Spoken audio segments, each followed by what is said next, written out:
그래서 이제 우리가 어떤 하나의 팩터만을 보면서 네. 환율이 오르면 미국 주식은 좋아. 그럴 수 있겠네요. 환율이 오르면 한국 수출이 좋아. 이런 패턴으로 가시는 것보다는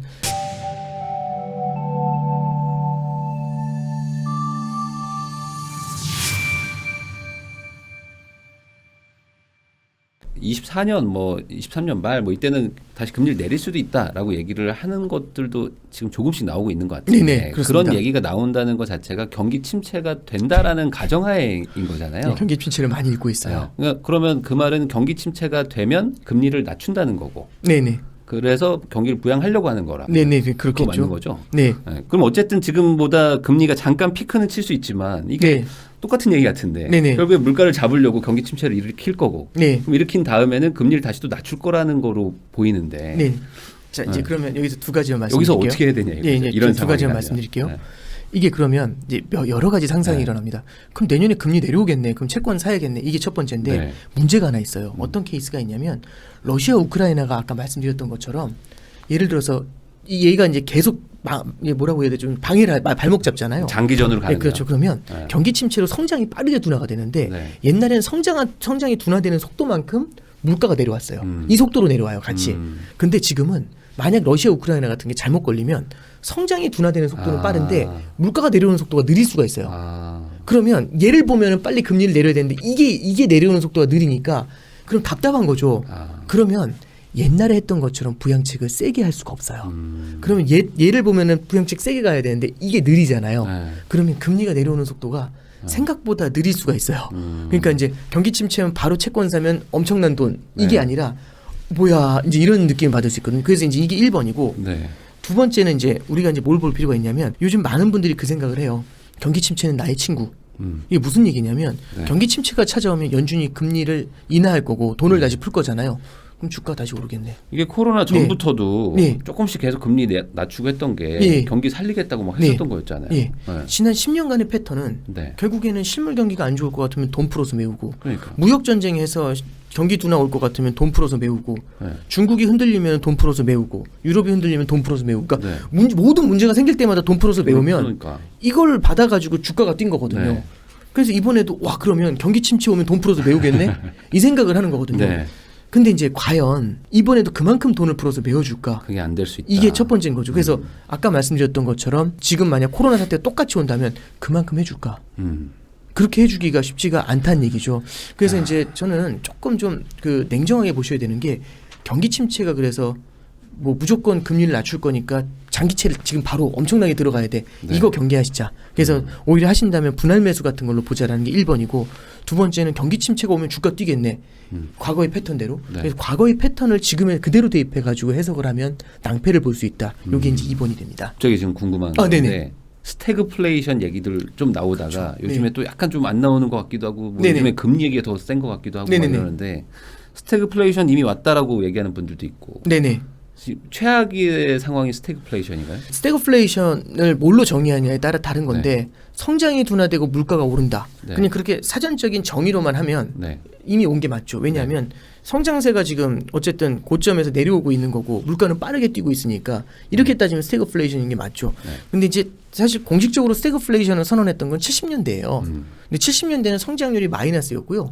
물가가 10%가 넘게 뛰었습니다. 그러니까 70년대식의 스태그플레이션까지는 아니고요. 아직은. 그래서 그렇게 과도한 스태그플레이션은 아니다라고 현재는 말씀드릴 수가 있는데 문제는 이 스태그플레이션이 과연 오느냐의 문제예요.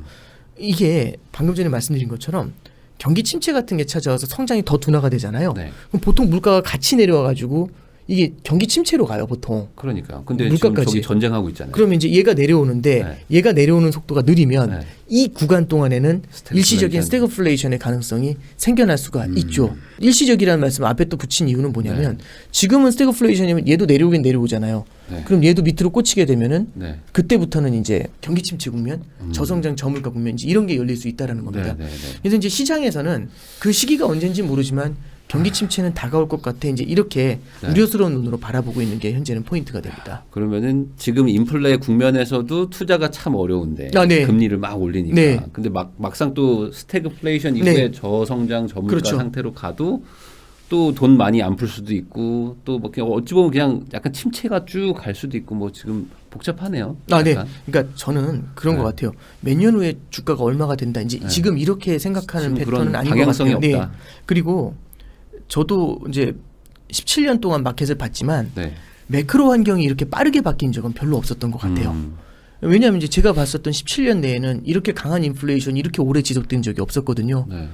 그리고 이제 우리가 그러면 인플레이션만 보고 들어가냐? 그게 아니라 지금 말씀 나눈 것처럼 지금은 인플레이션이지만 이게 나중에는 스태그플레이션과 일시적인 스태그플레이션과 경기 침체까지도 겪을 수 있는 거고 네. 꼭 이렇게 간다는 보장이 있는 게 아니라 정말 운이 좋다라면은 우리는 경기 침체 쪽으로 안 가고 인플레이션만 잡으면서 아름다운 성장을 다시 가져갈 수 있는 거잖아요. 모든 인재를 구출하고 그렇죠. 모든 인재를 구출하고. 아무도 다치지 않고. 그러려면 이제 예를 들어서 갑자기 막 그 되게 유치한 얘기지만 여기 막 지진이 일어나서 막 네. 그 인질범들이 막 흔들리고 있을 때 그때 네. 쏘는 거죠.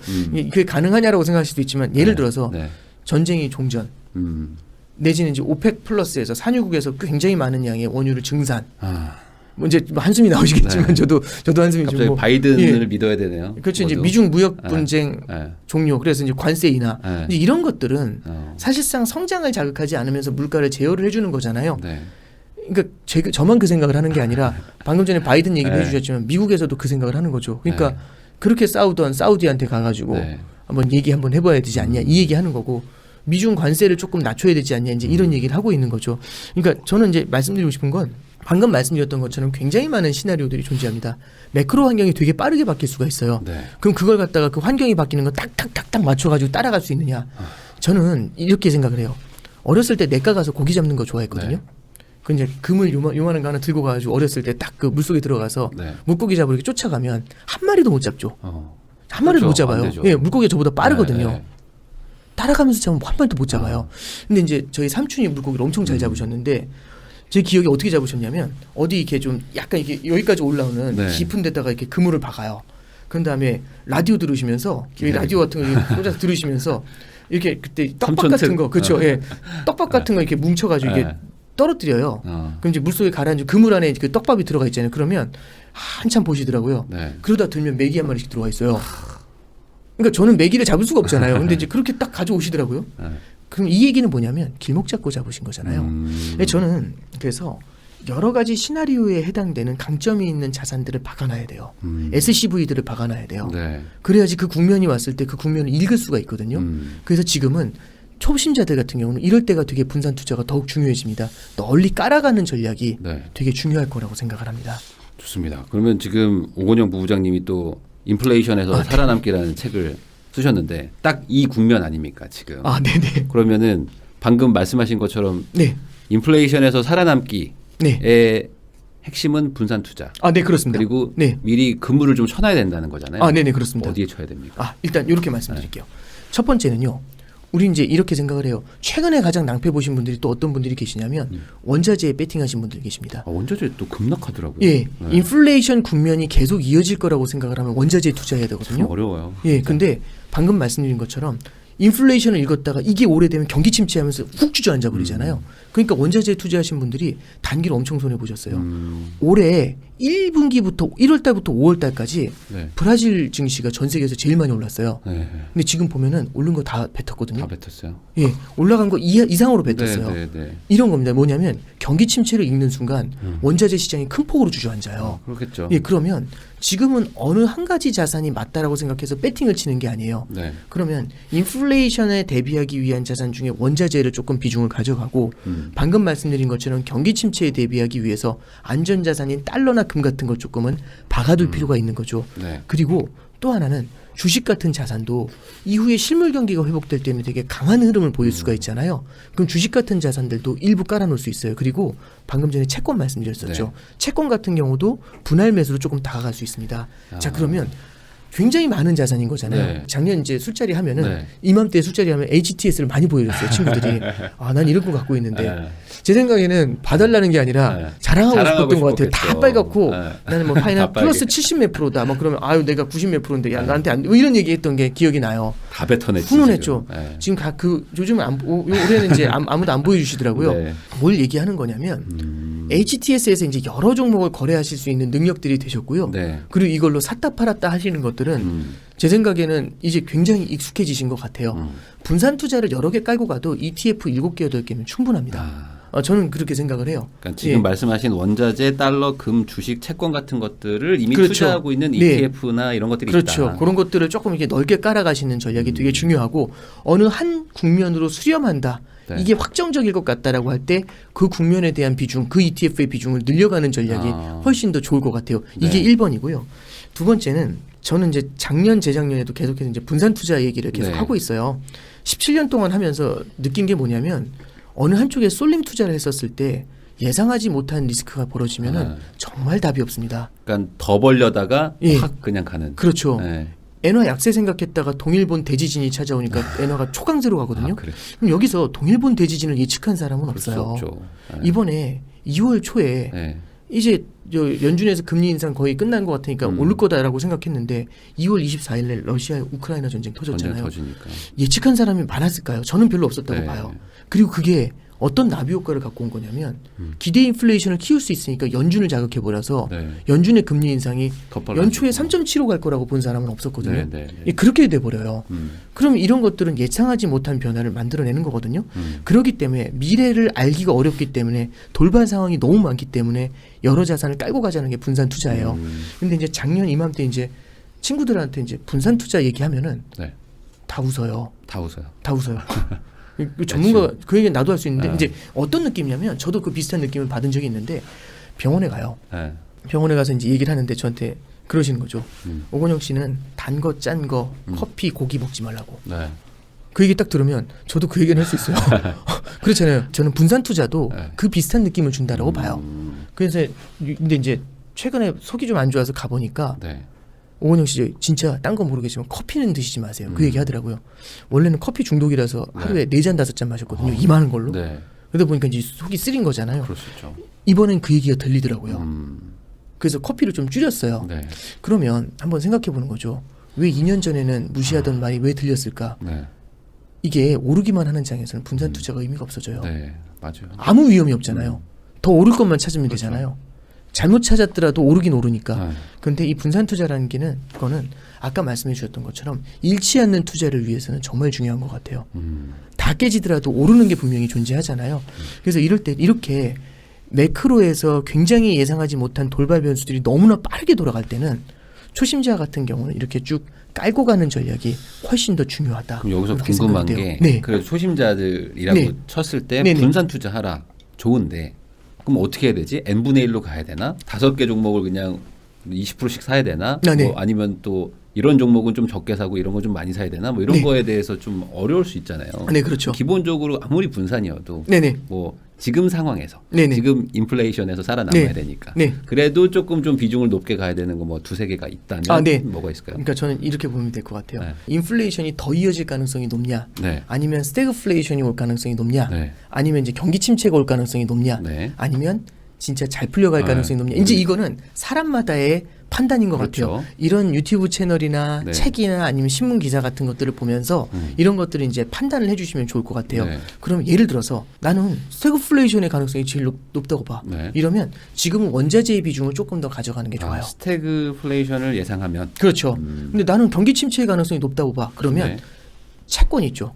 장기채를 갖다가 조금씩 더 분할 매수하는데 금리가 내려갈 포커스를 수 있으니까. 두고 달러를 좀 더 쟁이는 게 맞아요. 이럴 때는 경제적으로 다 안전자산이니까요. 만들어지니까. 그죠? 그리고 나는 이거 잘 극복할 것 같은데 그러면 지금부터 주식 같은 자산들을 조금씩 더 담아가는 전략이 네. 중요해요. 그러면 예를 들어서 이제 n분의 1이라고 쭉 깔아놓고 네. 내가 가능성이 더 높다라는 쪽에 웨이트를 조금씩 더 가져가는 거죠. 이게 이제 기본적인 전략의 포인트가 되고요. 두 번째는 이 고객 투자 성향이라는 게 있어요. 투자자의 네. 투자 성향이라는 게 네. 나는 뭐 괜찮아 뭐든지 좀 위험한 거 할 수 있어 그렇게 생각을 했다가도 막상 떨어지면 굉장히 아프거든요. 네. 그 못 견디는 분들도 계세요. 그럴 수 있죠. 그 사람마다 성향이 다 다른 거잖아요. 자기의 성향에 맞춰서 투자를 하시는 게 되게 중요한데 그럼 그 성향을 어떻게 알 수 있냐? 금융기관에 가서 설문조사를 해서 알 수 있는 방법이 있는데 네. 그거는 저도 해봤지만 너무 애매한 것 같아요. 예. 네. 뭐 물론 의미 있는 내용이긴 하지만 네. 그게 제 성향을 알 수는 없는 것 같아요. 혈액형하고 되게 비슷한 것 같아요. 네네. 그래서 이제 말씀드리고 싶은 거는 이건 겪어봐야 아는데 이번에 이제 하락장을 보고 있잖아요. 이번에 어느 정도 겪으신 예. 분이 많으니까. 그러면 투자 성향이 내 위험 감내도가 어느 정도인지는 본인이 훨씬 더 잘 알게 됐을 거라고 생각을 해요. 그러면 그만큼은 안전자산을 확보하고 하는 것도 필요한 것 같습니다. 위험자산에 대한 배팅을 그만큼은 좀 줄여놓는 거겠죠. 그래서 저는 방금 전에 이제 그 비중이라는 건 두 가지로 가능한데, 첫 번째는 내가 보는 미래의 시나리오에 대한 확률, 네. 두 번째는 나의 투자 성향, 이걸 적절히 믹스하셔가지고 조절하시는 게 답이 되지 않을까 싶습니다. 여기서 또 궁금한 게 네네. 주식 파트에서 네. 주식에서 그래도 네. 한국이냐 미국이냐 여기서 지금 막 갈리더라고요. 환율이 이렇게 높은데 네네네. 미국 들어가는 게 맞냐. 환율이 이렇게 높다는 건 반대로 한국 기업들 입장에서는 수출할 때 아주 좋지 않냐. 네. 그러니까 지금은 오히려 한국이 맞다. 뭐 이런 분들도 네네. 있는데 그럼 이것도 그냥 n분의 1로 이렇게 해야 될까요? 아니면 뭐 예를 들어서 네. 지역을 분산하는 방법도 있지만 저는 스타일이나 섹터를 분산하는 방법도 있다고 봐요. 섹터로. 예, 그러면 예를 들어서 한국과 미국 주식이라고 할 때 그럼 어떤 주식? 근데 한국의 잡주와 미국의 잡주 이렇게 비교하는 건 저는 또 네, 아닐 네, 수 있다. 그러니까 네, 네. 그거는 어떤 종목에 들어가는지에 따라 다르거든요. 예를 들어서 배당주 같은 케이스가 있어요. 뭐 네. 배당 성장주. 네. 그러면 요즘 그래서 이런 얘기 나오잖아요. 캐시플로우가 탄탄한 기업들. 뭐 경제적 해자가 돼 있는 기업들. 네, 네. 그러면 한국에 있는 그런 기업들도 있을 수 있고 미국에도 그런 기업들이 있을 수 있어요. 네. 그럼 어느 정도 캐시플로우를 잘 가져가는지, 그리고 각 기업들에 대한 밸류에이션이 어떤지 이런 것들을 보면서 비교를 할 수가 있겠죠. 그래서 저는 미국이 좋다, 한국이 좋다 이 논리로 지금은 접근할 때가 아니라 각각의 어느 스타일이 좋고 그 다음에 기업들 중에서 현금 흐름이 탄탄하게 나오는, 네. 현금 흐름이 탄탄하다는 얘기는요. 금리가 올라가도 네. 부채가 적기 때문에 네. 충격이 없다고는 못하지만 충격이 덜해요. 예, 그런 기업들이 지금 사실 미국도 그렇고 우리나라도 그렇고 방어는 잘해주고 있거든요. 네, 네. 예, 그러니까 저는 이제 그런 기업들 쪽에서 조금 이제 좀 눈치를 보시다가 이제 예를 들어서 시장 분위기가 바뀌었을 때는 네. 예, 기존처럼 이제 또 조금 좀 탄탄한 성장주들 이런 것들 쪽으로 조금씩 넘어오는 전략들 이런 것들도 좀 필요하지 않나 싶습니다. 달러가 또 앞으로 더 강세를 보일 거라고 생각하신다면 네네. 뭐 미국 주식에 조금 더 뭐 비중을 늘리는 것도 뭐 나쁘지 않을 수도 있겠네요. 물론 개별 주식마다 막 네네. 바뀌지만. 근데 이제 환율이 오르는 것도 물론 중요할 수 있지만 네. 환율이 오르는 것 이상으로 주가가 빠지는 경우들도 생길 수 그런 경우도 있고요. 있으니까. 네, 그리고 이제 우리나라도 환율이 오르면 수출이 잘 된다라고 생각하실 수 있지만 이제 달러가 강세로 가는 만큼 글로벌 경제가, 실물 경제가 둔화될 수 있어요. 또 수출 자체가 안 될 수도 그렇죠. 있으니까. 수출 자체가 어려워. 싸더라도 사는 사람이 없으면 문제가 네. 되거든요.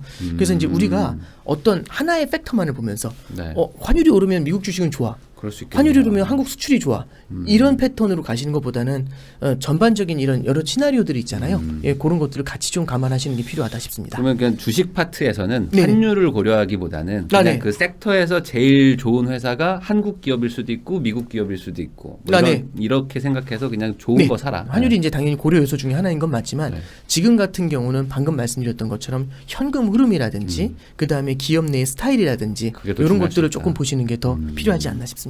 그러면은 이게 지금 5월 말에 나온 인플레이션 살아남기라는 책을 또 쓰셨기 때문에 네네. 마지막으로 우리 그 시청자분들한테 인플레이션에서 살아남으려면 딱 이거 하나는 좀 지키고 가면 좋겠다. 어떤 조언 한마디 네, 해주시죠. 저는 이제 두 가지인데요. 첫 번째는 이제 분산 투자에 대한 의미를 다시 한번 되새기는 게 되게 필요하다. 네.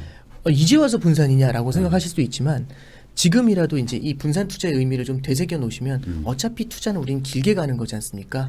이제 이보 전진을 위한 일부 후퇴? 네. 지금과 같은 상황이 그런 케이스다라고 생각을 하고 이게 새로운 이제 분산 투자에 대한 이미지를 좀 가져가시고요. 네. 두 번째는 하락장에서의 매뉴얼도 말씀드렸는데 저도 이제 17년 동안 해보면서 언제 가장 많이 배웠냐면은 주가가 하락할 때 정말 절실하게 많이 배웠었던 것 같아요. 그게 굉장히 큰 교과서가 될 수가 있습니다. 네. 우리도 이제 인생을 살면서 부침이라는 게 있는데 네. 어려운 때 또 많이 배우시는 분들이 있고 어려운 때 또 무너지시는 분들이 있잖아요.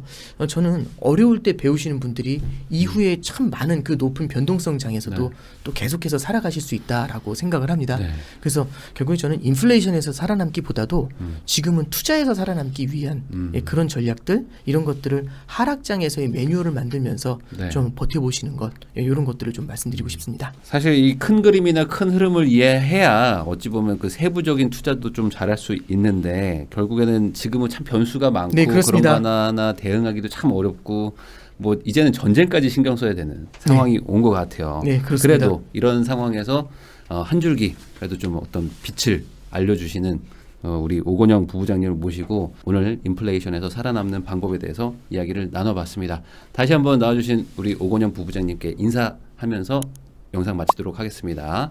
다시 한번 나와주셔서 감사합니다. 감사합니다.